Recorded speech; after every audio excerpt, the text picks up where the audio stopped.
Welcome, everyone, to another episode of Health Matters with Laura Kopek. I'm your host, Laura Kopek, and I am so excited for today's episode. I have the privilege of interviewing and going into a conversation with Pam Hoffman. Pam Hoffman graduated from West Texas A&M in speech, education, and theater. She has a Master of Fine Arts from Trinity University and acted with Dallas Theater Company for years. Pam's master's thesis on the neurotic distortion of the creative process led her to be one of the first teachers to teach the Integration of Abilities course by Dr. Baker at Booker T. Washington High School for the Performing and Visual Arts.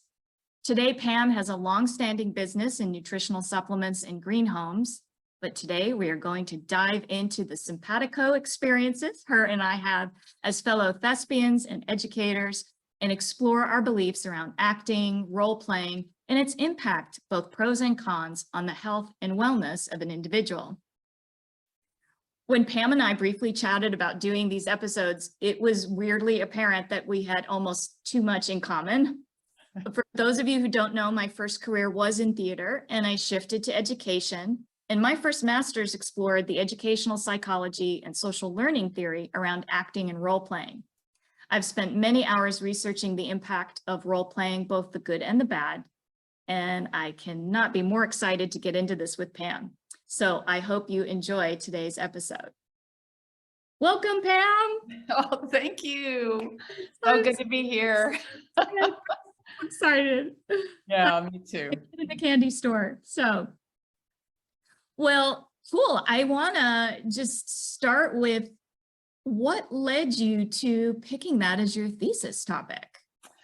Well, I was in theater and I came to the Dallas Theater Center just very new and naive with a lot of acting in my background, because in college I was the one that did all the leads and performed and all of that. But the Paul Baker's theory was that everyone is creative. And so we were thrown into not just being on stage, but also being in the light booth, the costume shop, working with our hands, and his whole philosophy of integration abilities, which is all the line, shape, color, sound, texture, sound, all of that happened not with just the actor. So I was coming into it with that a different perspective, and got opened up to just the whole realm of creativity in general, learning that we're all creative. But at the same time, I was struggling as an actress because sometimes I would be very open and connected, and other times I would be completely shut down. Yeah. And what the great thing about this master's program was, you were allowed to do anything. Now, a lot of people were doing plays, writing plays, or, studying Brecht, or, but I wanted to know what the psychological reason was for anybody in creativity when they were open to their creative process and when they were shut down to their creative process.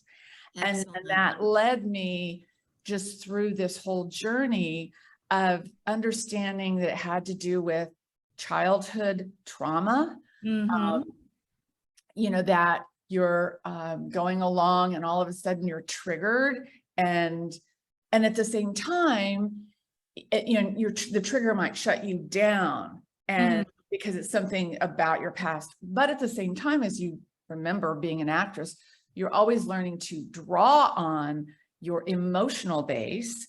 Right. And that emotional base, unknown to me, had some trauma elements to it.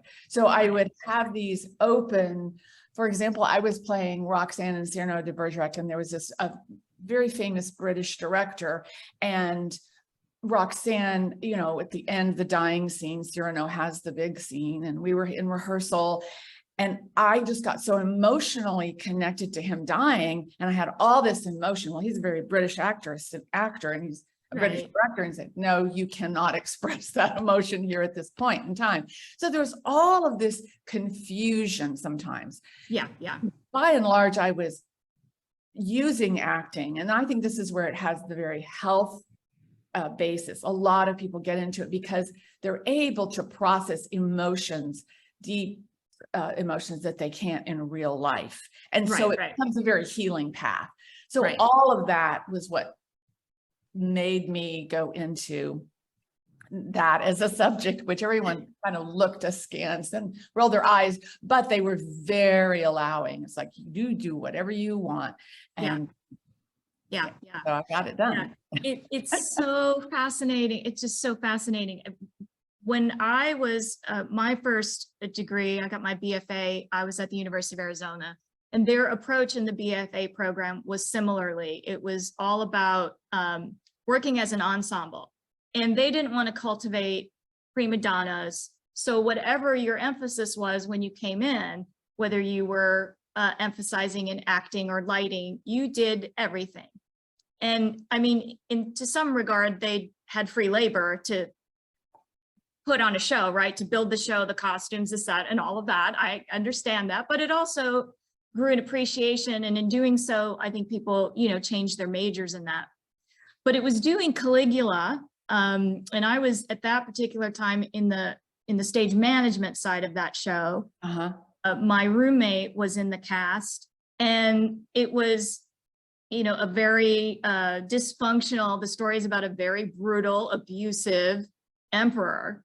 And a graduate student who was married to one of the actors in the show was doing a similar thesis.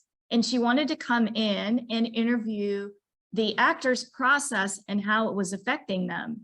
Because what her husband was reporting to her is that a lot of the actors were not sleeping right, their grades were suffering, they were going through this intense process.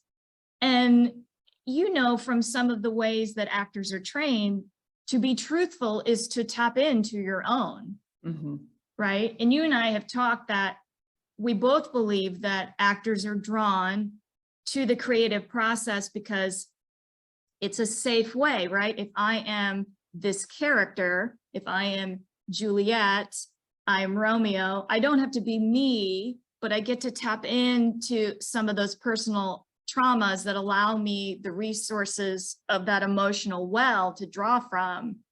But I think we don't often understand the other side to that, right? Right. And there were some outside of the theater center acting classes that I took that were very much about like, let's get into this emotion. And I think in some cases it was not safe, it's not, it really isn't. So it's just, there's a fine line. And I think most educators out there are trying to create safe places, but it's just, I think definitely in the classroom, a teacher is more cognizant of that safe space, but I think when the goal is the finished product, sometimes actors get sacrificed along the way, right? They get exploited for the chemistry that a director and producer want to see on screen, right? There's just a lot of things. How do we get that truth? Even recently, I have such respect for Baz Luhrmann. He is, I think an incredible director, and the way he blends different creativity to create this masterpiece. And he is the director of Elvis, and that's a recent film, which is why I'm bringing him up. But, he even, the main actor, I can't remember his name, who played Elvis, talked about the scenarios that Luhrmann had to put him in because he's young and inexperienced and didn't have the depth of trauma that Elvis was going through. And so constructing this environment where, the actor, because he doesn't have anything personal to draw from, right? Right, interesting. This environment, which actually is trauma unto itself, to get him to have the place to tap into.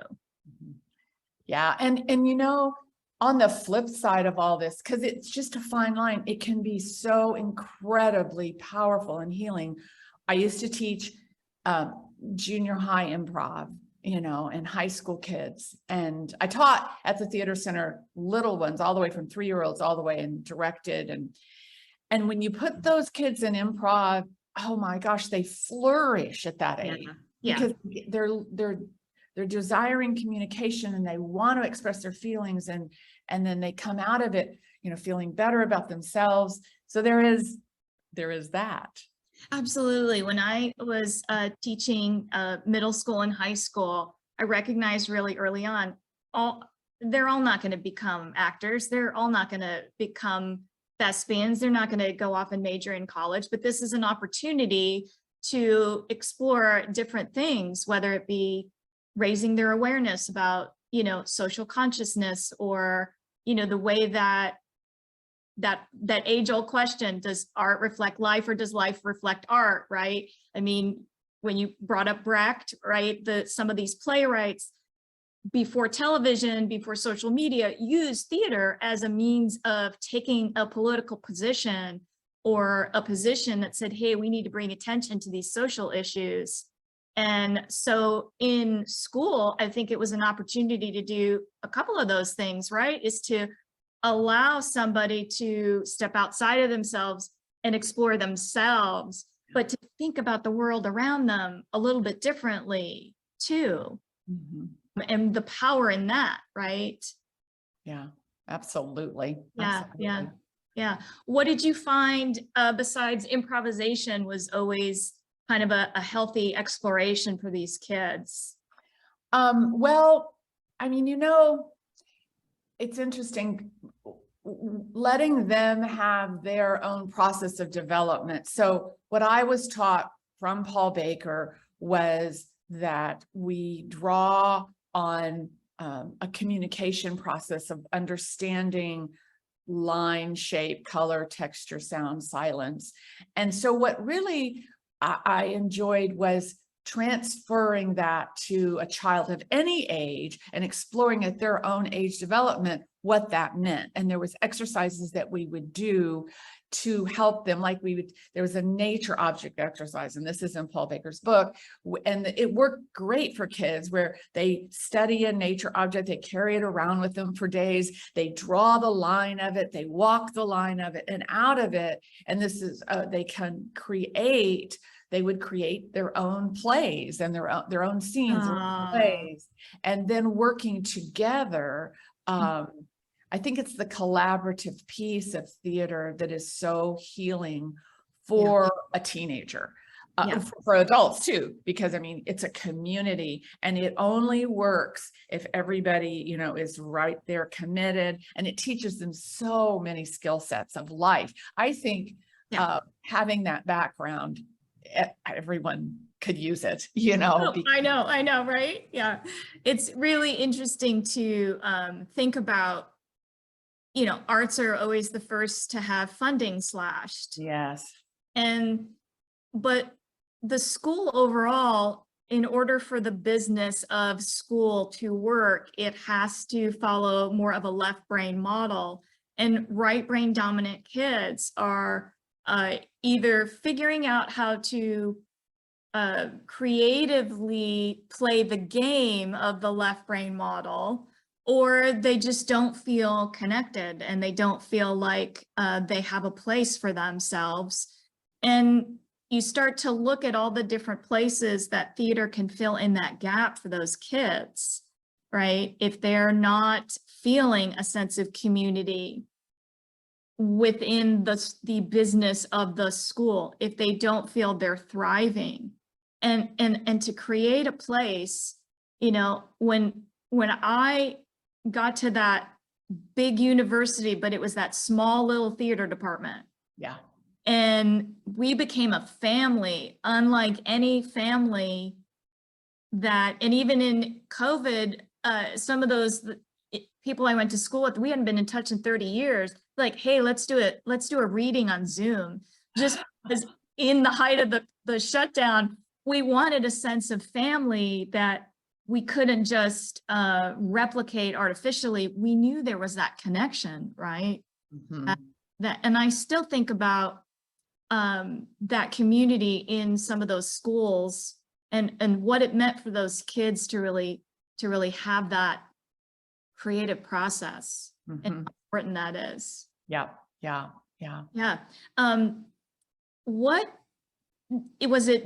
Your work with Dr. Baker that was the appeal to Booker T?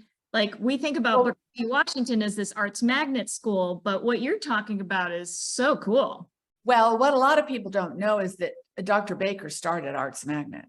Ah, yeah, It was his vision, his idea. vision. And Yeah. he brought in his integration of abilities class to that. And the clusters eventually separated. So the dance department, although they all work together and it's a fabulous school and it's doing wonderful work. But in the very, very beginning, and he just brought a few of us over to teach in the very beginning. I didn't stay too long. I did substitute there for many, many years. And then several of my friends taught there for many years. But what he did was brought in those exercises in that structure.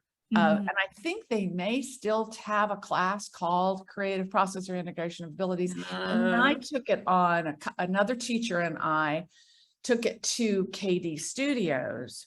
And they still, I think, teach a germ of this. And this is an acting studio in Dallas. And so did I answer your question? I can't remember. Yeah. So are they looking at, I'm just curious, is the primary goal of that class and the integration is just to allow artists to think more outside the lines and that much more nonlinear to the creative process? Or is this to help them be better people that they bring to the creative process, if that makes sense? It's both a little bit. And quite honestly, they're a little young to do it. You talk about Baz Luhrmann and this actor, and he didn't have it.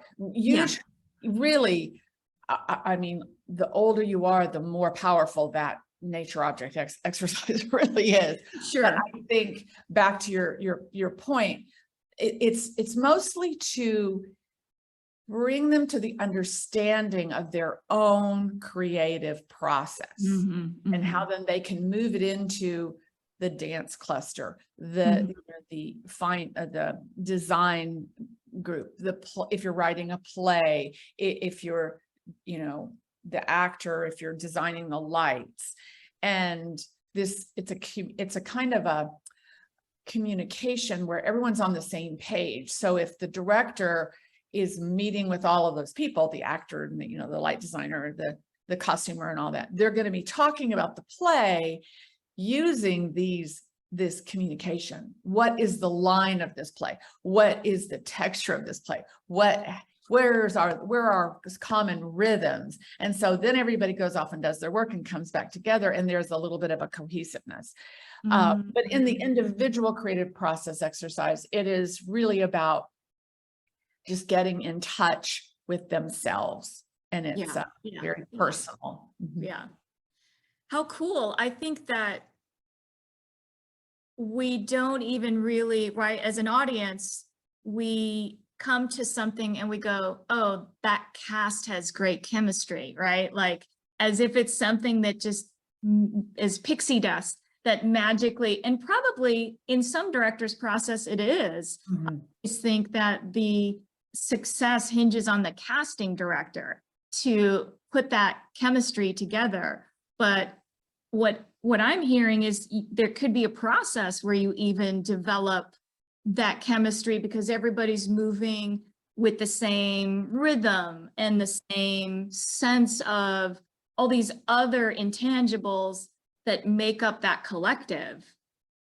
Well, and what Paul Baker taught us too, is that everyone is an artist and that everyone uses these different things, these different elements of form in everything that we do, no matter what it is.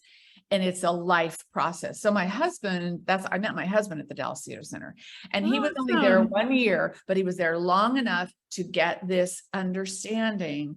And he later went on to build and design sustainable green homes, because I think he came out of that with the belief, I can do this. I mean, pre-med, pre-law, had a degree in English, and he went and built homes, and now he's a premier green builder, and he did it because he believed that process that we just put things together in a new way. And my thesis was really about that. It's like, what is creativity? Well, it's just putting things together in a new way. And what Paul Baker told us is there's a communication vocabulary, so to speak. So when Alan's building a house, is he using line, rhythm, you know, all the tech, all that? Yeah. It's the same thing. Yeah. Wow. So cool. Yeah. When my firstborn was getting ready for college and I was reading a lot about, you know, the whole entrance process and all of that, but I came across this little paragraph in this book that said, one of the most undervalued but best used degrees is a degree in theater. And the reason is he pretty much said, teaches community. There's a heavy work ethic, right? The show must go on. Yeah. There is thinking outside the box. There is public speaking, right? There is these things that we don't think about because, I mean, the percentage is so low, right? Of people that get degrees and actually make a living. Right. And I remember being one of few employed right out of college, but it was still a starving artist's salary. And I went into the directing and management side to pay my bills. And, you know, I look at some of my colleagues that the things they've had to sacrifice to stay in theater. Yes. Real sacrifices. But, you know, I look at some of my friends in theater as some of the most non-judgmental, tolerating, hardworking, understanding of what community is. And I think we don't even understand the depth of that. Right. What the arts can do for that, right? Yeah. What I just, you know, your husband, taking that 1 year and building it into another business is what got me thinking about, you know, what theater does for people, what the experience does. What do you find that he brings into his business? Not just the confidence to do that, right? Like, do you see with all your, let me rephrase the question, with all your expertise in this integration of abilities, what do you see in his business and even maybe in the way, I don't know, that you parent or that you? Well, it's interesting. I think that he bottom line just had there was a lot of figuring things out that was kind of taught, you know what I mean? And that's, you just figure it out. You have the ability to figure it out. He had that, I will say, naturally before. He came from Detroit and he grew up around love of cars and this whole, just this design of that industry. And, but to do it on his own, you know, to have that chutzpah.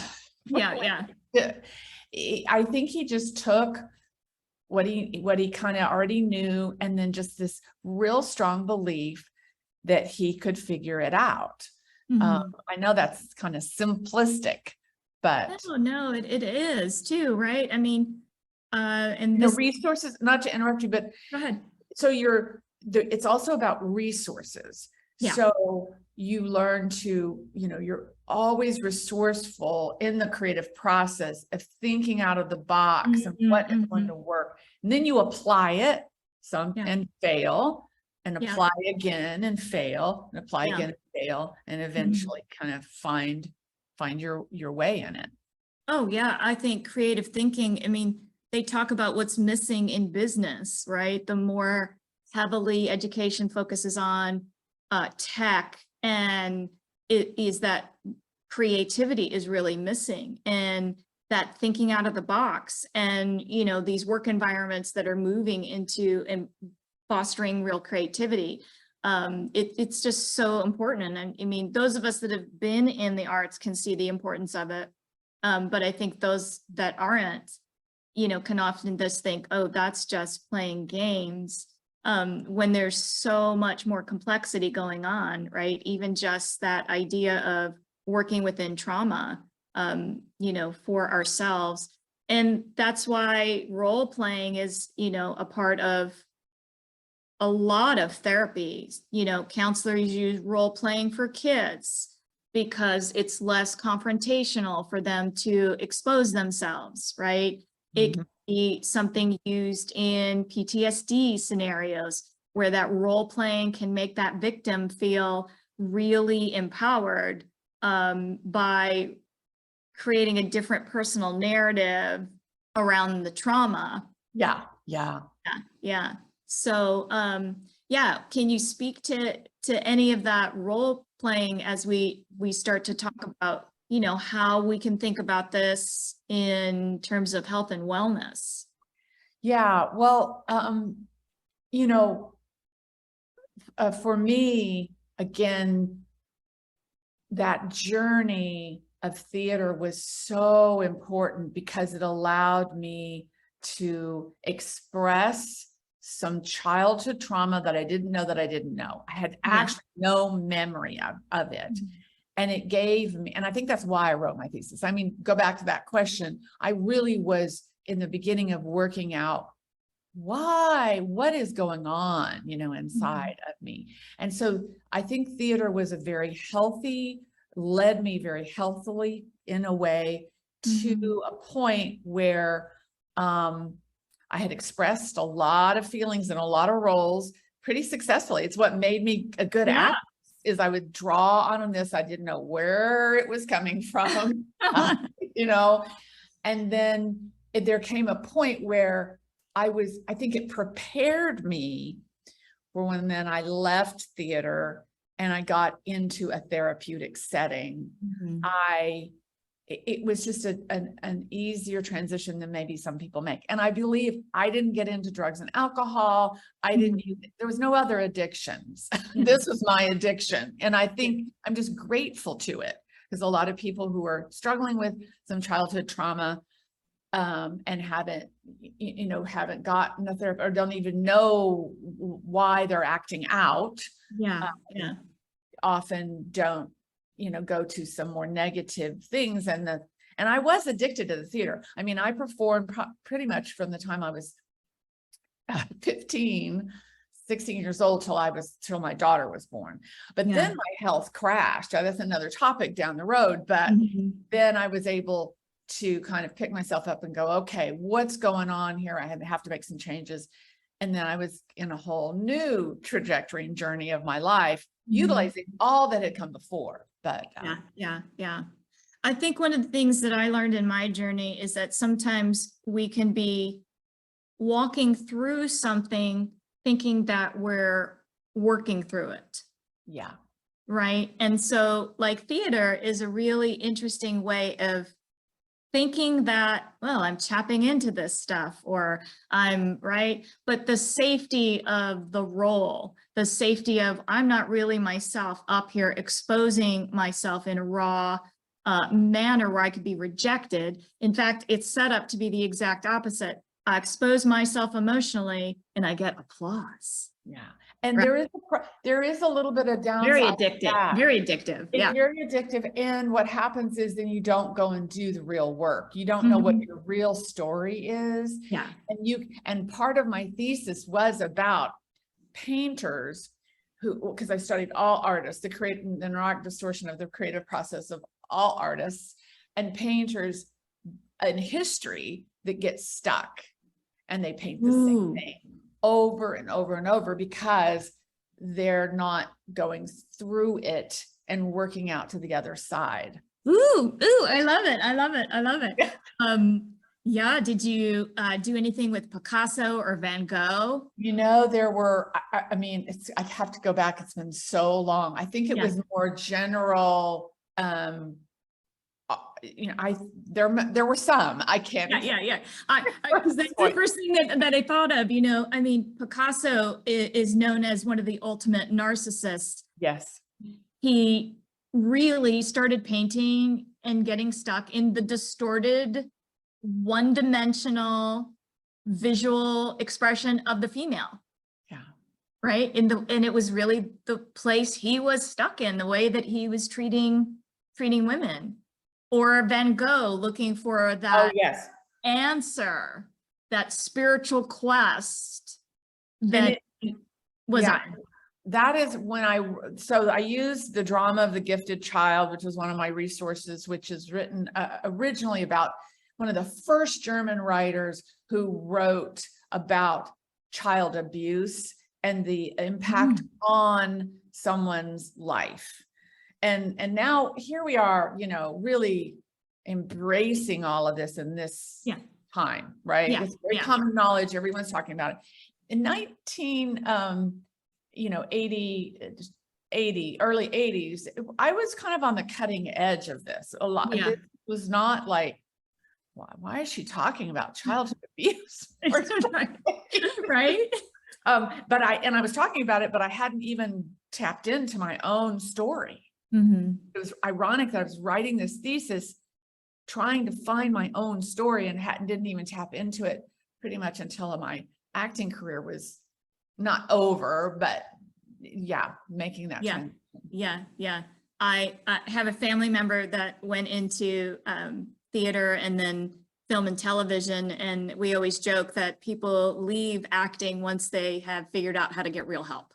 That's the joke between us. That is interesting. Wow. Yeah.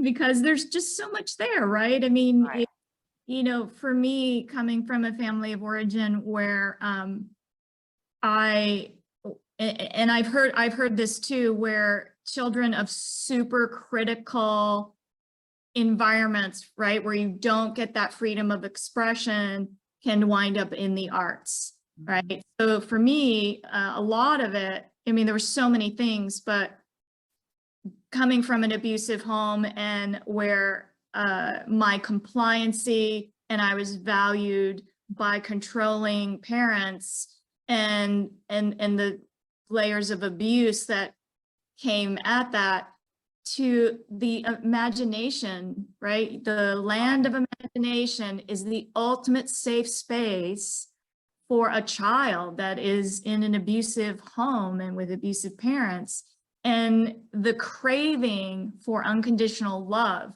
and the idea that you're going to get up on the stage and that recognition and that applause is going to fill that hole. And I mean, it doesn't, right? It's addictive, it's seductive. But if it did fill the hole, you wouldn't see actors struggling with drug and alcohol and like really going into these dark places where the general public often doesn't even understand. Like, you have all the money and fame. Why would you put it all away, right? Yeah. But the quest to fill the hole, right? And many of them do go into a huge healing experience. I mean, the ones that I follow, sometimes you just see, they're really, they master it and go through it. And that, to your whole podcast, that's the healing art of it. Yes. That it's a healing art. Yeah. Healing process, I guess you would say. I think for me, it was really important to not say to myself, right, that I had this career in the arts, and then I had this career in education, and now I have this career in alternative healthcare. For me, I'm in the healing arts, and I teach people how to take charge of their health. That's exactly, I resemble that. Yes, it just was really important to bring it all together, and I think that the need to unpack, right, the whole purpose of the podcast and interviewing really unique people like yourself, and then how I have created an identity in my practice. It's so important to unpack things in a way that we would never think about unpacking it. We would never think about the good and the bad of role playing. Drama therapy is a real thing, right? Role playing is a real thing. I don't know if you're familiar with, I think it's Vander Kolk. I bring up his book. Yes. Keeps the score, right? Oh my gosh, that book. Oh, yes. Isn't He's, that book amazing? he is. He is amazing. Yeah. Yeah. And so the healing journey that I took was, by the time I had performed nonstop, for 25 years or however Yeah. long, from the time I was 15, maybe not that long, but my adrenals were shot and my Mhm. health crashed. And that's when Yeah. I went on the journey of changing my health and discovering something that was going to change that. So again, it's just this unfolding, I think, Mhm. of it in one thing into the next. Yeah. And Yeah. The body keeps the score. I mean, he talks about at some point, uh, the paths to healing, right? It's not just if a person needs medications or, you and I prescribe to supplements, but the yoga part of it and the role playing drama therapy part of it, the importance of being in a safe space and tapping into things and changing that personal narrative where a person feels less of being on the receiving end, right? Right. Being a victim, being abused, right? And how important that is. And yeah, similarly, I think I had this wake up call. I mean, 18 to I don't know when in my 29, 30 back-to-back shows, in rehearsal for one, performing another at night, like just in degree after degree. And then suddenly, you're like, whoa, I'm gonna pass out. well, then for me, I had a child, Yeah. and I learned, oh my gosh, the nutrition and depletion of your body after you have a child, Totally. yeah, Yeah, so it's totally. for women kind of interesting. It is. It is. I mean, I definitely, when I had my second probably, because my first, I just strapped her to my back or passed her around to other cast members, right? Like she was a backstage baby. Yeah. Many, can relate, but I think it was with my second one, I was like, I just can't, I bring two kids to rehearsal, you can't be a good mom and be nursing and have night work, and theater mostly is just, a night job. But it was when I went back to school and I was a single mom and I had two toddlers and I was in the master's program and I was teaching in the theater department and I was doing rehearsal and I was doing a show, and I was like, just all of a sudden was on stage and thought I was going to pass out. Yeah. And it was like, and then, you go down this path and you're like, this isn't really this is not sustainable, right? I talk about that in my practice a lot. Is this sustainable? Right? Yeah. Or how do we identify with the things Right. that are not sustainable, but we can't let go of? Right. Because we identify with them, right? The addiction to, I tell my kids, because there's addiction on their side of the family, and you can be addicted to anything. Mm-hmm. The human brain is predisposed to addiction. It's are you developing good coping mechanisms and good strategies to take care of yourself so that anything you're vulnerable doesn't become an addiction. Right. Yeah. Yeah. Right. Yeah. It is so cool. What was your favorite part about teaching?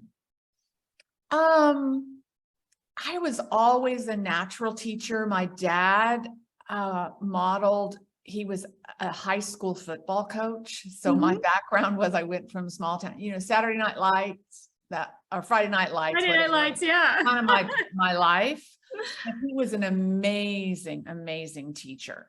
Wow. And coach. And I watched him. Now I was a girl, so I didn't get a lot of that. It was all with it, and so it was that. But I always had just this love of it, understanding how to do it, taught in college, majored in education, thought I would just be a teacher. And then with theater, oh my gosh, it's just fun. Yeah. It's just fun.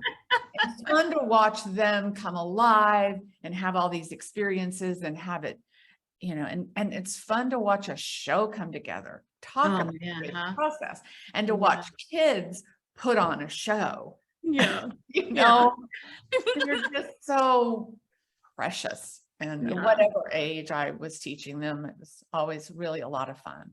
Oh, that's so cool. That is so cool. Is there a takeaway to your thesis that you find?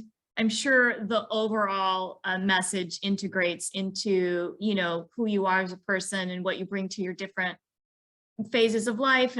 But like, is there just a little thing about your thesis that you're like, that has stayed with me? It's really self-awareness. It's finding your story. What is the truth? And it's connecting. And back to his book, The Body Keeps the Score. That is never, whatever those experiences, traumatic experience happen, are always with us. Yeah. It's how we shape them. It's how we use them. And the more we can understand it and have compassion for it. And I think my thesis was just that beginning kernel of understanding it and having some compassion for it. Because the journey has taken me, I'm still in that journey. Yeah. Yeah. We all are. Yeah. Probably till our death, whatever, integrating the past, finding out what the triggers are, and then creatively getting to health. It's for me, it's always about it's kind of this drawn to the healthiest mental self, the healthiest emotional self, the healthiest physical self. It is the journey. And it started in that thesis. Oh, that is amazing. Right. Yeah, amazing. It is. The body does keep the score. And I think that we have these themes in our life that gravitate us towards, one or multiple areas that float to the top, whether it's pursuing, the top of that triangle is the mental health, or the top of that triangle is the physical, right? But the things that the mind, body, spirit all integrate together to be total health and wellness. Yes. And how important that is in the quest for total health and wellness, right? In diagnostic medicine, it's so narrowly focused on this problem gets this label, gets this medicine, right? Right. Then I call it a mapping. It's one of the things that I do with people, is really looking at the whole body, right? Like, how is this illness not just physical?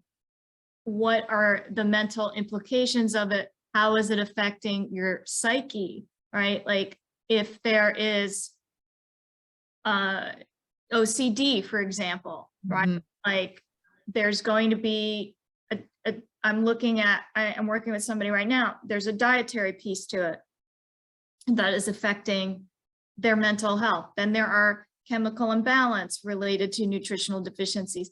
But then there is the identification of that person with that diagnosis. This is who I am first.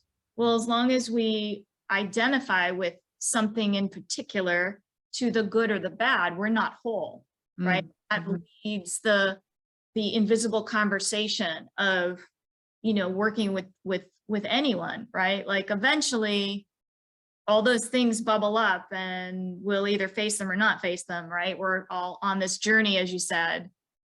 Yeah. But I